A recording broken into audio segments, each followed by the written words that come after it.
السلام علیکم ویورز، اس قسط کے آغاز میں اورال لاسکیرس کے پاس آتا ہے۔ لاسکیرس بتاتا ہے کہ میں شہنشاہ کی طرف سے تاجر لاسکیرس ہوں اور میں ان کی طرف سے آپ کے لیے اسلام لایا ہوں اور کچھ تحائف لایا ہوں۔ اورال بہت خوش ہو جاتا ہے اور کہتا ہے آپ کی آمد میرے اور میرے قبیلے کے لیے باعث شرف ہے، اور وہ ایک خنجر تحفے میں دیتا ہے۔ اورال کہتا ہے میں آپ کو جاندار صاحب سے ملواؤں گا۔ لاسکیرس کہتا ہے میری آمد کو خفیہ رکھیے گا، اور شہنشاہ ارطغرل کی کارروائیوں سے کچھ خاص خوش نہیں ہے، وہ ایک تجارت کا ماہر نہیں ہو سکتا۔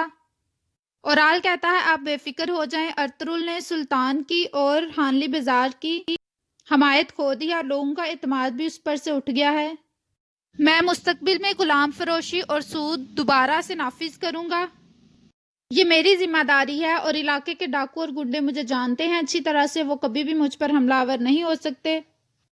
باتوہان اسلحان کی وجہ سے پریشان ہوتا ہے اور وہ انتہائی غصے سے اورال کی طرف دیکھتا ہے۔ دوسری طرف آلیار اپنے خیمے میں کتلوجا کو بلاتا ہے اور اسے کہتا ہے کہ ہمارے قبیلے کے حالات بہت خراب ہو گئے ہیں، ہر کوئی اپنی ذمہ داریاں چھوڑ کر چالے چلنے میں مصروف ہے، لیکن میں اپنی آخری سانس تک حق کا ساتھ دوں گا، انصاف قائم کرنے کی کوشش کروں گا۔ کتلوجا کو کہتا ہے ہم وہ کریں گے جو حق کا ساتھ ہے، بے شک ہمیں اپنے سردار سے دھوکہ کیوں نہ دینا پڑے۔ کتلوجا کہتا ہے جیسے آپ کا حکم۔ دوسری طرف سرائے میں ترگت ارطغرل کے پاس آتا ہے اور اسے بتاتا ہے کہ ہم نے اس آدمی کا پیچھا کیا ہے اور وہ آدمی جاودار قبیلے کی طرف گیا ہے۔ ارطغرل کہتا ہے کہ اچھا، تو یہ اورال کا کام ہے، اورال ہر پتھر کے نیچے سے نمودار ہو رہا ہے اور میں انہی پتھروں سے اورال کا سر کچلوں گا۔ دوسری طرف بمسی اس کمرے میں جاتا ہے جہاں پر گورنر کو لٹایا گیا ہوتا ہے اور اسے ہلینا یاد آتی ہے جب وہ اس سے پہلی دفعہ ملا تھا۔ وہ اپنے آپ سے کہتا ہے کہ تم ایک عام سے آدمی ہو، جبکہ ہلینا ایک محترم گورنر کی بیٹی تھی، وہ ایک شہزادی ہے، وہ کس طرح تمہارے ساتھ جچے گی؟ اور میں نے ویسے بھی اپنی تلوار سے شادی کی ہے، مجھے ہلینا کو اپنے اوپر حاوی نہیں کرنا، لیکن وہ جب بھی میری طرف دیکھتی ہے تو میرا دل ٹکڑے ہو جاتا ہے۔ دوہان وہاں پر آتا ہے۔ دوہان اسے کہتا ہے کہ یہ لوہے کی تلواریں تمہاری اندر جو محبت جاگی ہے اس کو ختم نہیں کر سکتی، یہ اللہ کی طرف سے محبت کا بلاوا ہے، اور ایک بہادر آدمی جب محبت کرتا ہے تو وہ پہلے سے بھی اور زیادہ بہادر ہو جاتا ہے۔ دوسری طرف آرتوک صاحب اور ارطغرل بیٹھے ہوتے ہیں۔ کتلوجا وہاں پر آتا ہے اور بتاتا ہے کہ مجھے آلیار بھائی نے بھیجا ہے اور سعادتین کو پیک آپ کی طرف سرائے کا قبضہ لینے آ رہا ہے۔ ارطغرل کہتا ہے میں اسے دیکھ لوں گا۔ کتلوجا کہتا ہے ایک مسئلہ اور بھی ہے، سعادتین کو پیک کا رشتہ اسلحان سے طے کر دیا گیا ہے، میں یہ صرف آلیار بائی کی وجہ سے آپ کو بتانے آیا ہوں۔ آرتک صاحب کہتے ہیں شکریہ کتلوجا۔ ارطغرل کہتا ہے کہ آج کل تمہارے قبیلے میں بہت مہمان آ رہے ہیں۔ کتلوجا سوچ کر کہتا ہے کہ قسطنطینیہ سے ایک تاجر آیا ہے۔ ارطغرل کہتا ہے کہ بہت شکریہ تمہارا، اب تم جا سکتے ہو۔ اس کے بعد قلعے میں ویسلس نے اپنے تمام کمانڈرز کو اکٹھا کیا ہوتا ہے اور ان کے ساتھ میٹنگ کرتا ہے۔ ہلینا چھپ کر سن رہی ہوتی ہے۔ کمانڈر کہتا ہے کہ ہم خود کو مزید عاجز نہیں بننے دیں گے، ہم ان کے سامنے ان کے ہتھیار نہیں بنیں گے، ہم شہنشاہ کی مدد سے ان پر حملہ آور ہوں گے اور ان کو مزہ چکھائیں گے جو انہوں نے ہمارے ساتھ کیا ہے۔ اور اپنے ایک کمانڈر کو کہتا ہے کہ ہمارے سپاہی اچھی زرہ میں ملبوس ہوں اور وہ علاقے کی گشت کریں گے اور ہمیں تمام معلومات دیں گے، اور باقی تمام کمانڈرز بھی تیار رہیں، ہمیں اب امن کی مزید ضرورت نہیں ہے، ہم ان سے اپنے گورنر کا بدلہ لیں گے۔ تمام سپاہی شہنشاہ زندہ باد اور بازنطینی زندہ باد کے نعرے لگانا شروع کر دیتے ہیں۔ دوسری طرف سرائے میں سعادتین کو پیک اپنے سپاہیوں کی مدد سے قبضہ لینے کے لیے آ رہا ہوتا ہے۔ وہ سرائے پہنچتا ہے تو آگے علی کو ہوتا ہے، وہ ارطغرل کو پوچھتا ہے تو علی کو بتاتا ہے کہ وہ قبیلے گئے ہیں، جب ان کو پتہ چلا کہ آپ یہاں پر آ رہے ہیں تو انہوں نے سوچا آپ کے لیے مشکل نہ ہو، وہ سرائے کی چابیاں اور یہ سب کچھ آپ کے لیے دے کر گئے ہیں۔ قبیلے میں حلیمہ اور گندوز کھیل رہے ہوتے ہیں۔ ارطغرل آ جاتا ہے اور ارطغرل حلیمہ کو کہتا ہے کہ میں نے تمہیں بہت یاد کیا۔ حلیمہ کہتی ہے کہ میں نے اور گندوز نے بھی آپ کو بہت یاد کیا، آپ کے بغیر یہ خیمہ ایک قبر کی طرح ہوتا ہے۔ اس کے بعد حائمہ خاتون آ جاتی ہیں، وہ بھی ارطغرل سے ملتی ہیں، اور دندار بھی آ جاتا ہے۔ دوسری طرف بمسی کارا چائسر کرے چلا جاتا ہے اور وہ ہلینا سے ملنے کے لیے وہاں چلا جاتا ہے۔ وہ سپاہیوں کو کہتا ہے کہ مجھے ہلینا سے ملنا ہے، وہ اسے ملنے نہیں دیتے۔ ہلینا آ جاتی ہے اور وہ پھر اس کو ساتھ لے کر چلی جاتی ہے۔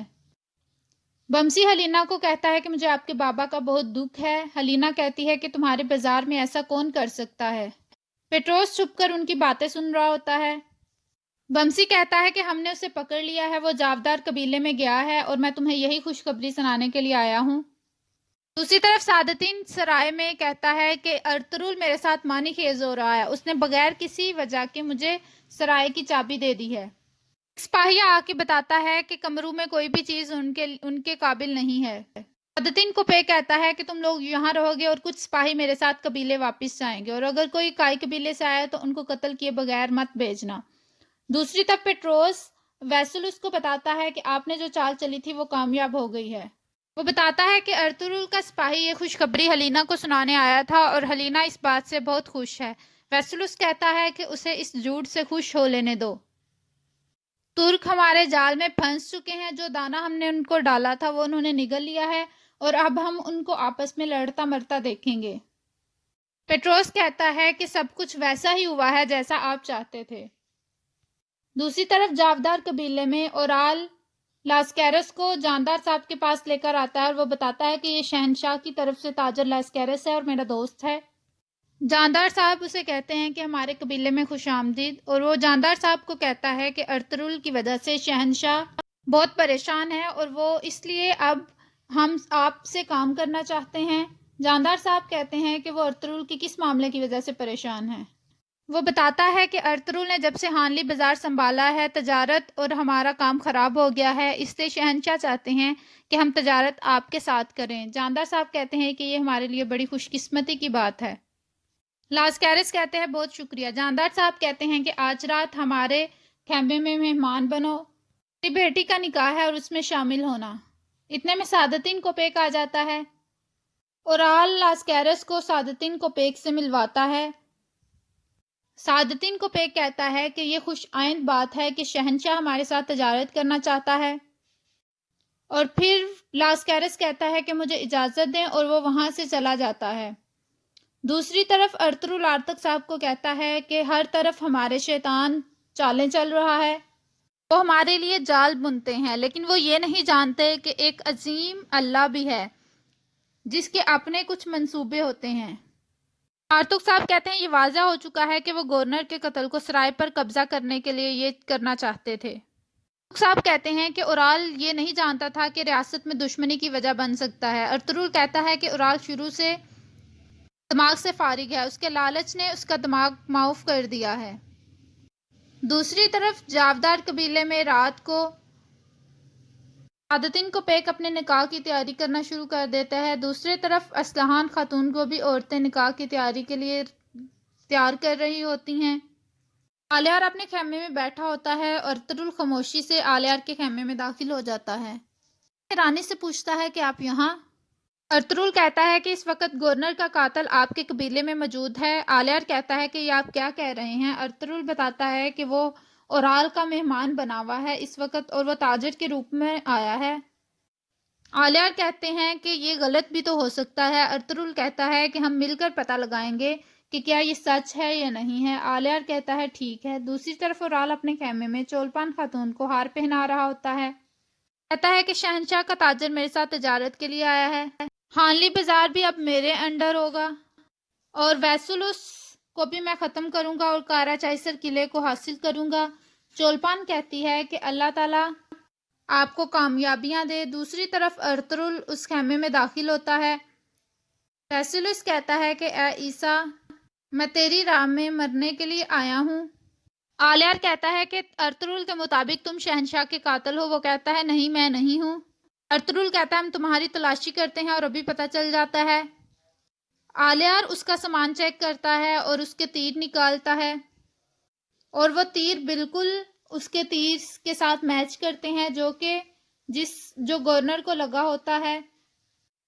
ارطغرل اسے کہتا ہے کہ تم سچ سچ بتا دو کہ یہ تم نے کس کے کہنے پر کیا ہے۔ وہ کہتا ہے کہ میں نے قتل نہیں کیا۔ ارطغرل کہتا ہے کہ اب تمہارا سر ہی شہنشاہ کے پاس جائے گا، اس لیے بہتر ہے کہ تم سچ بول دو۔ وہ کہتا ہے کہ میں نے اورال کے کہنے پر کیا۔ آلیار کہتا ہے نہیں، یہ جھوٹ ہے۔ وہ کہتا ہے کہ اس نے توختامش کو بھی زہر دیا، میں نے اسے منع کیا تھا لیکن اس نے ایسا کیا۔ آلیار کہتا ہے نہیں، یہ جھوٹ بول رہا ہے، ایسا نہیں ہو سکتا۔ اور یہاں پر اس قسط کا اختتام ہوتا ہے۔ ویڈیو پسند آئے تو لائک کریے گا، ہمارا چینل سبسکرائب کرنا مت بھولیے گا، کومنٹ کر کے بتائیے گا کیسی لگی آج کی ایپیسوڈ، دعا میں یاد رکھیے گا۔ اللہ حافظ۔